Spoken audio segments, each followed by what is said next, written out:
movies, like probably, I don't know, since I could watch it. I've loved Mary Poppins. And so why and what does this have to do with the love languages? Well, if you know anything about the movie, Mary Poppins was one that she heard the hearts of the kids on the letter that was written. There was a lot of love language communicated in there. There were gifts in there. There were words of affirmation in that letter. Quality time, acts of service, those things are all listed in there if you'll go through the list of what they were asking for. Mary Poppins took that list and she won the kids' hearts because she was able to listen to them. But then she also won the heart of the father and she helped reconcile the two. And that's really, really important as we're moving forward in relationships. I love what Danny Silk has to say. He says, until you commit to the goal of connection, all the relational tools in the world are not going to help. It's only when you decide to take responsibility to pursue connection that you will discover just why you need those tools. It's only when you commit to moving towards someone that you will seek the knowledge and skills to reach them. And that's what she does throughout that movie. How many of y'all were here on Sunday morning and heard Marcy's message? Wasn't that amazing? Yeah. Well, I'm going to do a quick overview for those of you who weren't here on Sunday. Again, we're talking about 5 love languages. How many of you are familiar with the book 5 Love Languages? Okay, me too. And actually, Danny Silk's book is not the first time I heard about this. Gary Chapman is the original author of something called 5 Love Languages. He actually has a website, and I'm going to give this to you guys in a little bit, but he's got a website where you can go and test to see what you guys are if you don't already know what your love language is, or if you don't really know what I'm talking about yet. So one of the first love languages, we're just going to highlight these real quick and then we're going to jump off to a different direction. One of the first love languages is touch, and they're not any specific order, there's just, there's 5 of them. So touch is number 1, and these things can be like people who enjoy, hugs. They can enjoy pats on the shoulder, maybe holding hands. One of my favorite stories is whenever Sean and I first were dating. We went down to a place in Austin and it was called the Oasis. And there it's like the sunset capital of Texas, and so that's where he won my heart. But they had a dance. They had a band down there because it's Austin, live music capital and stuff. And so when we're walking across the dance floor, he's trying to get me through the crowd. And one of the things I did is I grabbed his hand to get through the crowd, and he tells me at that moment that's whenever I won his heart. So he also loves touch as part of one of his love languages. So I have to get that story. He tells on me all the time, so it's only fair, right? That's right. Another thing is, I don't know if you guys know this, but babies, they actually require a significant amount of touch. There's a lot of children who are orphans. They get dumped off and they don't have people that can really take care of them and hold them. So that's why it's important for things like what Heidi Baker's doing. They've got people that go and just love on these kids. They'll pick them up, and there's something released whenever a child is touched. They can actually die if they don't have that level. So there's actually a ministry over in Albania where my brother lives. It's just north of Greece, and they actually have a ministry that's specifically you go to the hospital just to rock babies.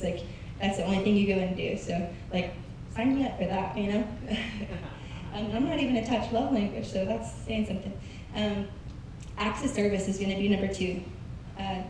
It's doing something thoughtful without someone asking you to do it. And that's different than works. It's not works, it's an act of service. It's something, I'll dive into that a little bit later, but it's very different. And the examples are like what Marcy was saying the other day. She wants somebody to clean her house the way she would clean it. Take out the trash. Sometimes it could even be just somebody offering to go with you, and they fill up your gas tank. That's a huge deal sometimes. Sometimes you want to get out in the cold or the rain or something like that, but somebody just going, hey, I'll do it for you. And I don't know, just different things like that. Number 3 is words of affirmation. This one is my husband's number 1 love language. He loves words of affirmation. And I wrote down that you guys heard a couple weeks ago that he was talking about coaches and cheerleaders. And I feel like cheerleaders do this really well. We cheer people on, and we can give those words of affirmation really well. It's saying something positive and uplifting to a person, but it has meaning to it. It's not just avoid something that you're saying out there, oh, you're great, whenever you're really not or something. So it's something with meaning and really knowing a person and giving them that words of affirmation. Number 4 is quality time. This would be my number 1 right here. quality time is spending time with somebody, but it's also that it's meaningful time. It's not just, hey, we're in the same room. Sometimes it can be that. Like sometimes Sean and I can just sit there and watch a movie, and that's quality time for me. Other times it's him listening to me talk until 1 o'clock in the morning and being completely just devoted to our conversation. One of the other things that I used to tease him about before I knew about love languages was we would go to Red River, New Mexico. We used to go in October for a pastor's conference to help out his mom and dad. Well, from Austin, Texas, it takes something like 10 hours, 10, 12 hours, something like that. And so I used to laugh and I would say, man, I love going to Red River with you because that means no distractions, and I have you in the car for 12 hours and you can't go anywhere. You can't leave this conversation. And so that always filled my love tank. So another awesome thing that Sean does is he took me to this place called the Melting Pot. Have you guys ever been there? Like it's fondue and stuff like that. So fondue is something that if you do a whole dinner, which we usually do that for our anniversary or whatever, but if you do a whole dinner, it takes, I don't know, a couple hours. Yeah, because you have to cook your own food. So anyway, it's another thing where he's sitting there with me for hours at a time, and I love that. So anyway, just to throw that in there. The last one is gifts.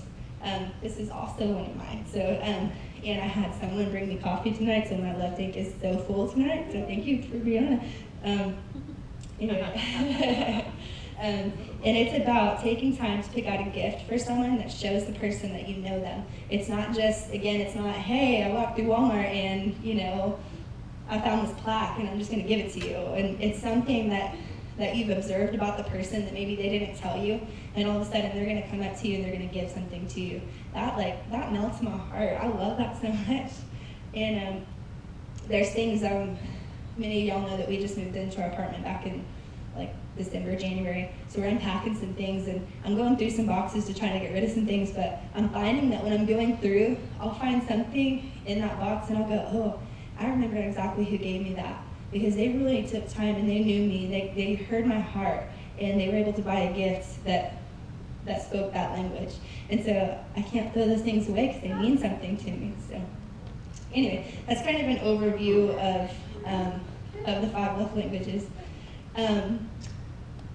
Where I'm taking a different turn on this is, I ask kind of funny questions to God sometimes, and I want him to know what his love languages are, because he is love, and so to me, he has to speak some kind of language, right? And so I just went through and I asked him, what does love languages look like to you, God? That's not necessarily in Danny's book or anything like that, but it's just something that I chose to do as a personal journey with God.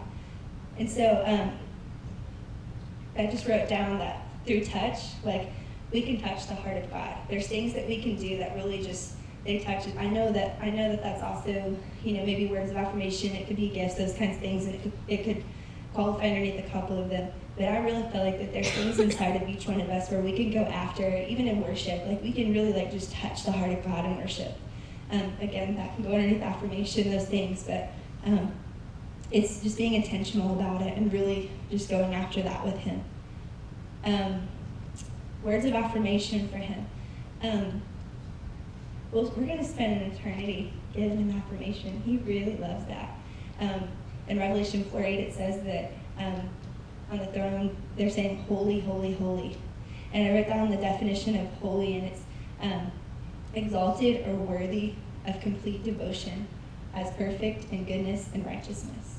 And so we're showering praises on him. Again, it's in worship. We're touching his heart through words of affirmation, saying, we love you, God. This is who you are to me, and really knowing who he is and sharing that back.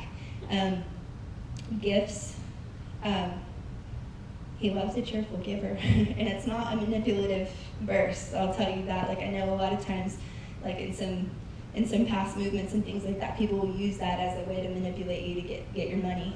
And I believe that it's because, not the manipulation part, but the part that God loves is whenever we know something about him and we go, hey, God, I know this about you. You are the giver. You are the perfect gift giver. And if we can give something back that would touch his heart in that way as well. The difference was, the difference between Cain and Abel. One gave because he had to, the other did because he knew God's heart. And so the other thing that came to mind was the lady that broke the perfume at Jesus' feet. Like, she gave a gift that was so, just like, I mean, that was like expensive for her to be able to do that. And she gave it without even thinking twice about it. And it so touched the heart of Jesus whenever she did that. Acts of service is the other one. And again, I told you, works and acts of service are two different things. Jesus came knowing what the outcome would be, so that we could be reconciled to the Father, yet he did it anyway. He chose to be a servant to the Father, and that blessed the Father's heart. There is no greater gift than Jesus coming down. John 3:16, God so loved the world that he gave his son. So God's a gift giver, but he, like, I don't know. It goes underneath all of those. Quality time. You can soak with him. You can just be in the same room with him, just like being intentional about spending time with him, getting in his word, and just like figuring out what he's like. Again, worship. And I wrote down even like it's the difference in a Martha and a Mary. One was in the kitchen going, well, like we have to do all this stuff. She was probably an acts of service person, so she didn't understand why the quality time person was sitting at the feet of Jesus. So, that's just kind of some side notes of that.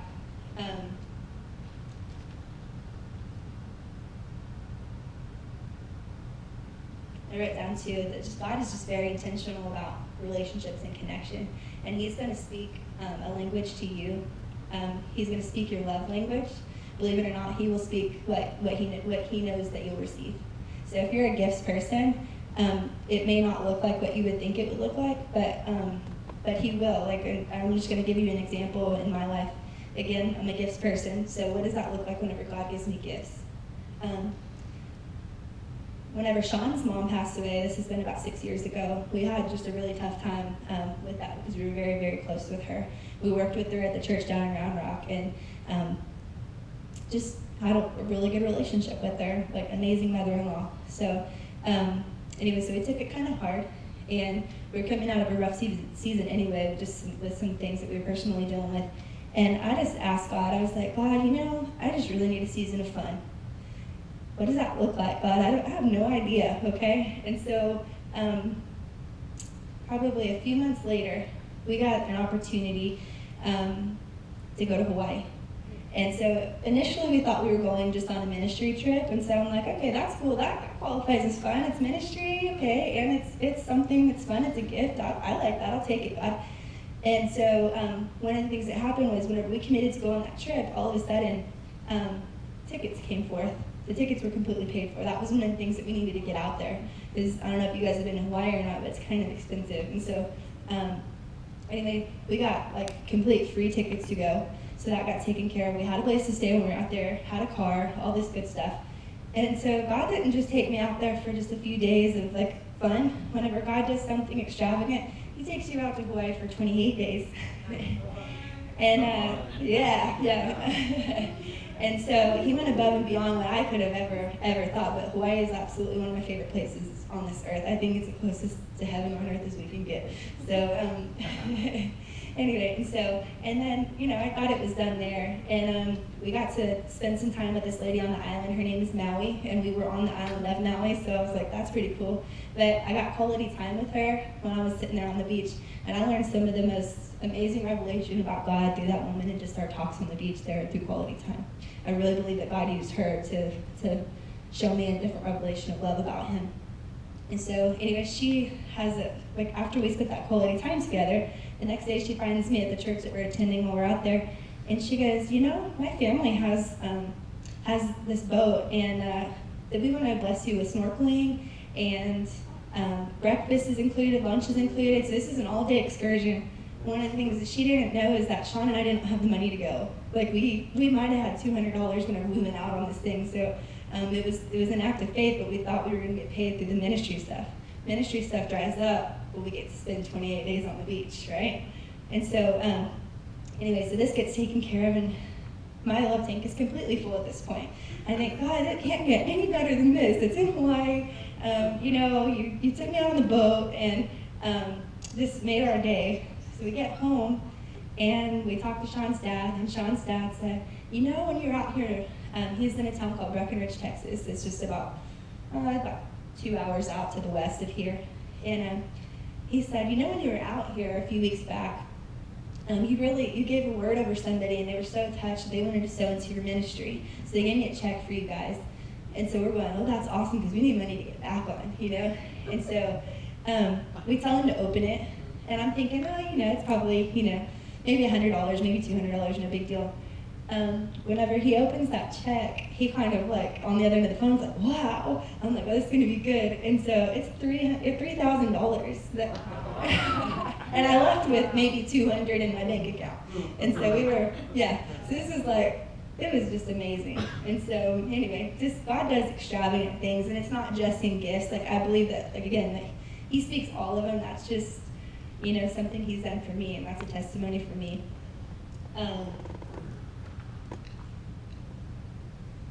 One of the quality time ones that I have a story about is my brother-in-law. This is Sean's brother, Aaron.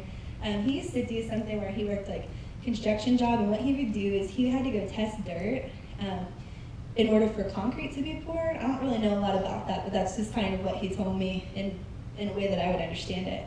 But he would tell me that he had to go out and he would have to like roll dirt, and then they would have to go test this dirt to see if it was okay to move ahead with the concrete pour. And so anyway, he just really rocked my world one day because he came in and he goes, you know, I rolled dirt with Jesus. And I just looked at him because I'd never heard anybody talk like that before. And he goes, no, I do. When I'm out there, Jesus rolls dirt with me, and he likes to spend time with me. And it was at that point that I realized, you know what? God does. God enjoys the things like that. It's like, you know, He just enjoys being with us. It says He never leaves or forsakes us. And I'm just a believer of that. I think that it doesn't matter what you're doing. It could be, you know, you're watching Mary Poppins with your kid, and I think He likes Mary Poppins too, because he sure does speak about it a lot. So anyway, let's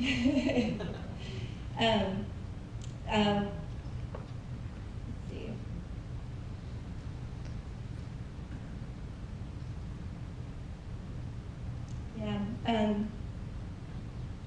Yeah. Again, I'm going to tell you guys, I know that there was a lot of people who had questions about, you know, well, I think I might have all of these words, or I might have all these love languages, and I would say you probably do, but there's going to be one that really stands out to you. There's something that I said tonight that you really grabbed a hold of, and you said, yeah, that sounds like me. I like that whenever somebody does that. You know, I like it when somebody spends time with me. I like it whenever somebody just does something for me without asking. You know, I like it whenever somebody gives me praise for something that I did, that they notice what I did without me having to tell them, hey, like, did you see what I did? You know? And so, yeah.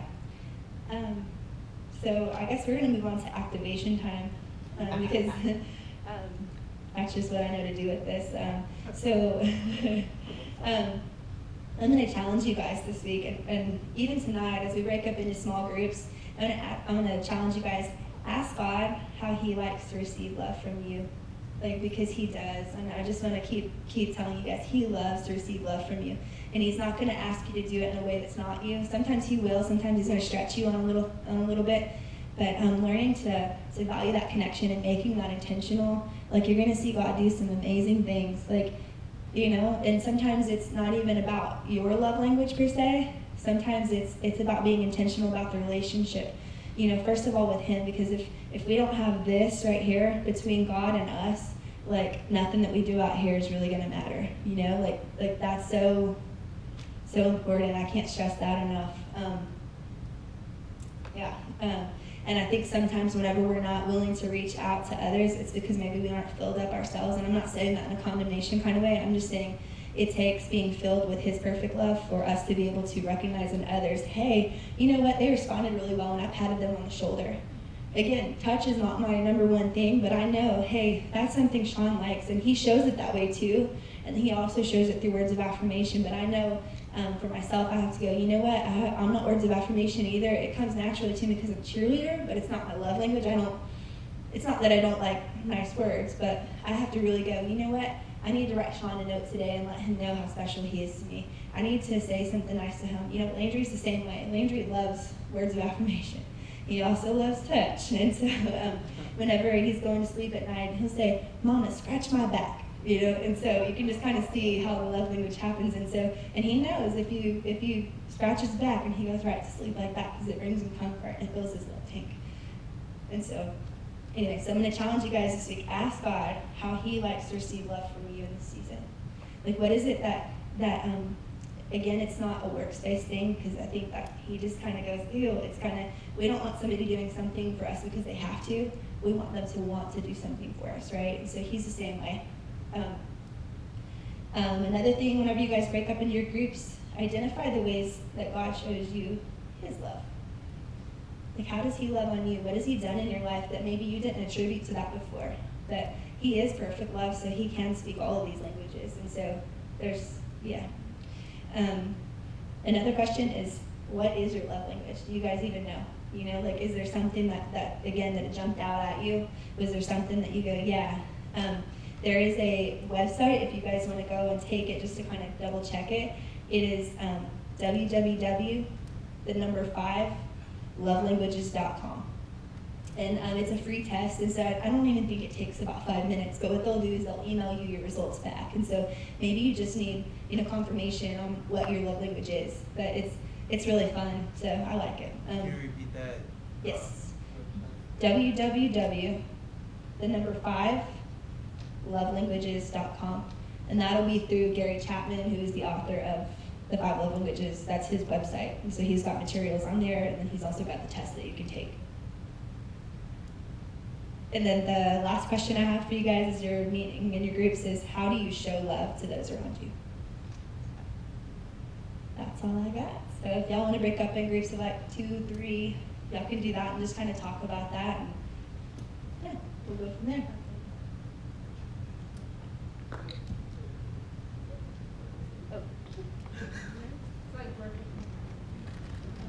The website is up on the screens in case you guys want to look that up.